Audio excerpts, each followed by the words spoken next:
శుక్లాంబరధరం విష్ణుం శశివర్ణం చతుర్భుజం సన్నవదనం ధ్యాయేత్ సర్వవిఘ్నోపశాంతయే.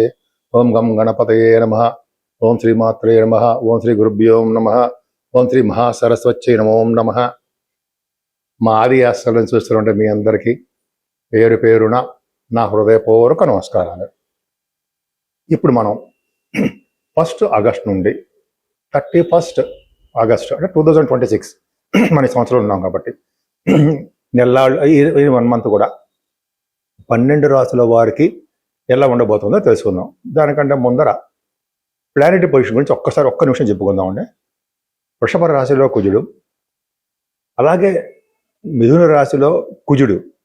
మిథున రాశిలో కుజుడు 3వ తారీఖు నుంచి వస్తున్నాడు. అలాగే బుధుడు మిథున రాశిలో బుధుడు అంటే బుధ కుజుడు కాంబినేషన్. రవి గురు బుధుడు కూడా ఆల్మోస్ట్ మారిపోతాడు. 5వ తారీఖు నుంచి కర్కాటక రాశిలో వస్తున్నాడు. రవి బుధ గురువులు కర్కాటక రాశిలో ఉంటారు. రవి బుధ కేతువులు మళ్ళీ సింహరాశిలో ఉంటారు. వీళ్ళందరూ అంటే రవి ఆల్మోస్ట్ 27వ తారీఖుని 17వ తారీఖు నుంచి ఏమో రవి సింహరాశిలో 22 బుధుడు సింహరాశిలో ఉంటారు. శుక్రుడు కన్యారాశిలో నీచ స్థితిలో ఉంటాడండి ఆయన. రాహు కుంభరాశిలోను, శనీశ్వరుడు వక్రగతిలో మనకి మీనరాశిలో ఉన్నాడు. ఇలా ప్లానెటరీ పొజిషన్ ఉంది. కుంభరాశి వారికి చెప్పాల్సిన విషయం ఏముందండి, మీకు రాహు ఉన్నా ఏలినటి ప్రభావం ఉన్నా మీరు చింత పడవలసిన అవసరం లేదు. మీ చెంతకు ఏ చింత రాకుండా భగవంతుడు గురుడు కాపాడుతున్నాడు.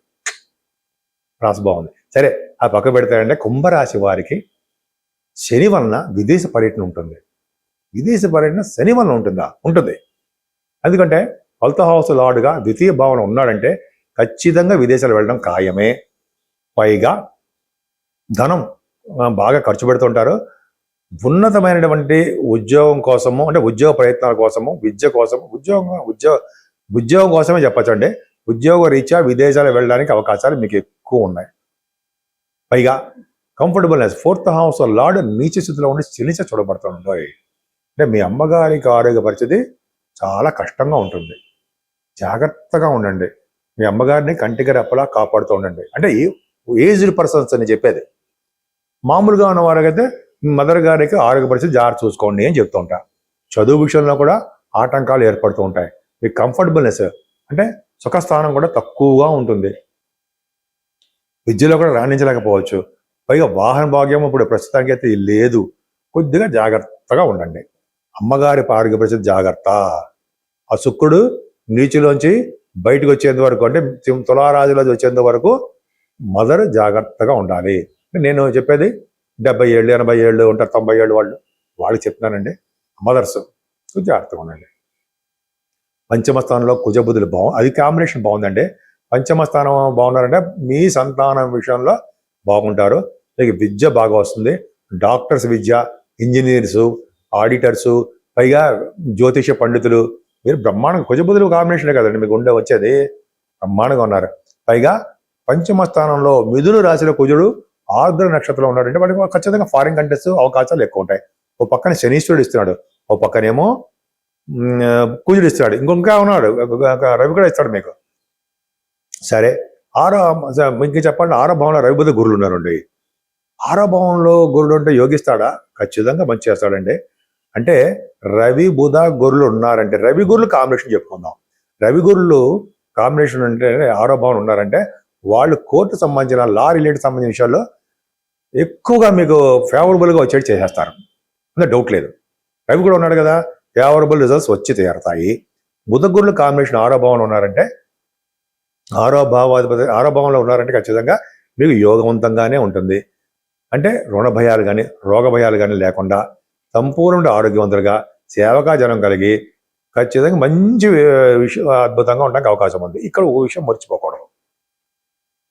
ఎవరికైనా సరే రవి 6వ భావన ఉన్నాడంటే వాళ్ళకి తల్లి వల్ల కానీ ప్రాబ్లమ్స్ రావడం, తల్లి వల్ల కానీ లేదా వాహనముల నుండి కింద పడిపోవడం వల్ల కానీ, మీరు ప్రయాణం చేస్తున్నప్పుడు వాహనం నుండి పడిపోవాలని నేను కోరుకోను.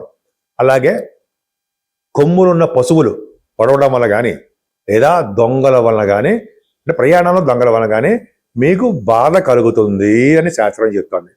ఇక్కడ ఒక అదృష్టం పెట్టాడు భగవంతుడు మీకు, పక్కన గురుడు పెట్టాడు. అటువంటి ఏమీ కాకుండా గురుడు మనం కాపాడుతూ ఉంటాడు. అది కదండి లెక్క. సరే, సప్తమ స్థానంలో రవి బుధ కేతువులు ఉన్నారు. మంచిదా మరి. సప్తమ భావంలో రవి బుధులు ఉన్నారంటే బ్రహ్మాండంగా మంచిది కదండి. బుధాదిత్యం కదా, అంటే భార్యాభర్తలు దాంపత్య జీవితం బాగుంటుంది, చక్కటి సంబంధాలు కుదురుతాయి. సప్తమ భావంలో రవి ఉన్నాడంటే ఫారిన్ కంట్రీస్ తీసుకెళ్తాడు, డౌట్ లేదు. ఇలా చెప్పుకుంటూ వెళ్ళిపోతే చాలా అదృష్టం బాగుందండి మీకు. పైగా మీకు భాగ్యాధిపతి అష్టమంలోకి వెళ్ళిపోయాడు. అంటే 9th హౌస్ లార్డ్ అష్టమంలోకి వెళ్ళిపోయి శుక్రుడు చేత చూడబడుతున్నాడు. ఇది చాలా ప్రాబ్లం ఉండవు. అంటే కుంభరాశి వాళ్ళకి చెప్పదగ్గ సూచనలు ఏంటంటే, శుక్రుడు ఎప్పుడైతే నీచ స్థితిలోకి వెళ్ళిపోయి ఆయన అష్టమ స్థానంలో ఉండి శని చేత చూడబడుతున్నాడో బాగా గుర్తుపెట్టుకోండి. వాళ్ళకి చెడు స్నేహితులు, చెడు అలవాట్లు, చెడు ప్రభావము, చెడు దృష్టి, బ్యాడ్ ఇంపాక్ట్స్ అన్నీ మీకు రావడం చాలా మంచి బాలుడు అంటాం మిమ్మల్ని. కానీ ఇటువంటి స్థితిలో మీకు శుక్ర ప్రభావం వలన మీ ఐడియాలన్నీ మారిపోయే చెడు ప్రభావం కలగడానికి అవకాశం ఉంది. అందరికీ ఉండదండి, కొంతమందికి మాత్రం ఉంటుంది. కాబట్టి వాటి నుంచి మనం బయట ఎలా పడాలి అంటే, చెడు ప్రభావం నుంచి ఎలా పడాలి బయట? వెంకటేశ్వర స్వామి నామం, గోవింద నామం, వెంకటేశ్వర స్వామి పూజలు, శివుడికి అభిషేకాలు, అలాగే అమ్మవారి యొక్క పూజలు చేసుకుంటే చెడు వలన వచ్చే దోషాలు పోయి భాగ్యం వృద్ధి అవుతుంది. ఇది ఖచ్చితం అండి. ఇంకా మీ ఉద్యోగ విషయం అంటారా, పర్ఫెక్ట్ రాజాలాగా ఉంటారు, బ్రహ్మాండం. బ్యాంకింగ్ రంగంలోనూ, విద్యా సంస్థల్లోనూ, గవర్నమెంట్ సంబంధించిన ఉద్యోగాల్లోనూ, ఏ ఉద్యోగం చేసినా ఆ ఉద్యోగాల్లో మీరు బాగా రాణించి తీరతారు అనడంలో సందేహం లేదు. జాబ్ విషయంలో పర్ఫెక్ట్గా బాగుందండి మీకు. సాఫ్ట్వేర్ రంగ ఉద్యోగస్తులు కూడా చాలా బాగుంది. అలాగే లాభస్థానం కూడా గోల్డ్ చూడడం వల్ల బ్రహ్మాండం, లాభాలు అధికంగా ఉంటాయి. అంతేకాకుండా మీకు వ్యయభావం బాగుండడం వల్ల ఎక్కువ ఖర్చులు కూడా అధికంగా ఉండడానికి అవకాశం. నేను డాక్టర్ మీ వాడ్రే ఆదినారాయణరావు శర్మ అండి. మీరు ప్రతిసారి చెప్తున్నట్టుగానే చెప్పడం జరుగుతుంది. మీరు కానీ, మీ తోబుట్టువులు కానీ, మీ స్నేహితులు కానీ, మీకు తెలిసిన బంధువులు కానీ ఎవరైనా సరే జాతకాలు చెప్పించుకోవాలి అని అనుకుంటే, ఒకసారి నేను మీకు బాగా చెప్పినట్టు అనిపిస్తే మీరు మీ జాతకాలు చెప్పించుకోవాలనుకుంటే మీ date of birth, place of birth, అలాగే మీరు ఎక్కడ పుట్టారు ప్లస్ టైమ్ ఆఫ్ బర్త్ అన్నీ ఉంటాయి కదా. Date of birth, time of birth, place of birth, ఈ 3 ఉండాలండి. ఒకవేళ నేను షూటింగ్లో ఉంటే నాకు మెసేజ్ పెట్టేయండి. కింద నెంబర్ కనిపిస్తుంది కదా, ఆ నెంబర్లో 7075389589 7075389589 ఈ నెంబర్కి మీరు ఫోన్ చేయొచ్చు, నేను లిఫ్ట్ చేస్తాను. లేదా మీరు వాట్సాప్లో మెసేజ్లు పెట్టండి. నేను చెప్పింది మీకు నచ్చితే లైక్ చేయండి, సబ్స్క్రైబ్ చేయండి, షేర్ చేయండి. ఇంకా చెప్పాలంటే, మీరు మీ వాస్తు రీత్యా ఏమైనా ప్రాబ్లమ్స్ ఉన్నా, లేకపోతే నా పేరు అంటే మీ పేరు అని అర్థం, మొదటి అక్షరంతో ఏ ఫేస్ కలిసి వస్తుంది, నేను ఏ తూర్పు వైప, పడమర వైప, ఎక్కడ ఏ ఇంట్లో నివాసం ఉంటే నాకు మంచి సంపదలు కలుగుతాయి, అదే అదృష్టం కలుగుతుంది అనేది మీకు డౌట్స్ ఉంటే నాకు ఫోన్ చేయించండి, మెసేజ్ పెట్టచ్చు, ఖచ్చితంగా మీకు రిప్లై ఇస్తాను.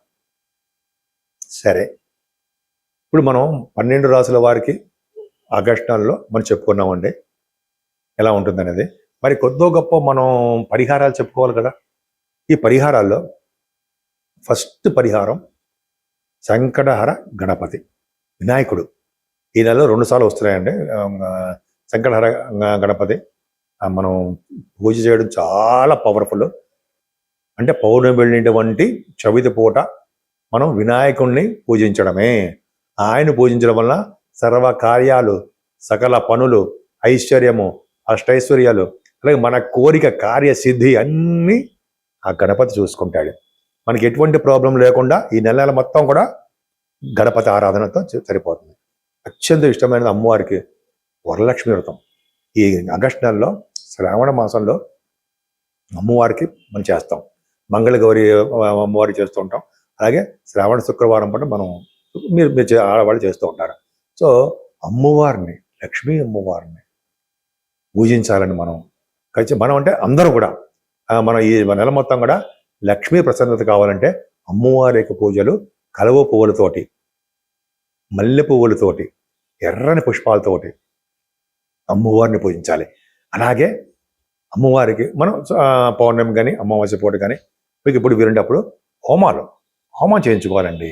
హోమం చేయించుకోవడం వలన అంటే మనం మంచి యోగాలు కలగడము, చండీ హోమం అంటాం కదా, ఆ హోమాలు కానీ అంటే అభిషేకాలు కానీ కుంకుమ పూజలు కానీ మనకి ఏది తోస్తే అది అమ్మవారు మనకి రాసిపెట్టే భగవంతుడు ఏది రాసిపెట్టే అది చేయడం వలన శనీశ్వరుడు వలన మిగతా గ్రహాలు రాహుకేతుల వలన దోషాలు చక్కగా పరిహారం అవ్వడానికి అవకాశాలు ఎక్కువ ఉన్నాయి.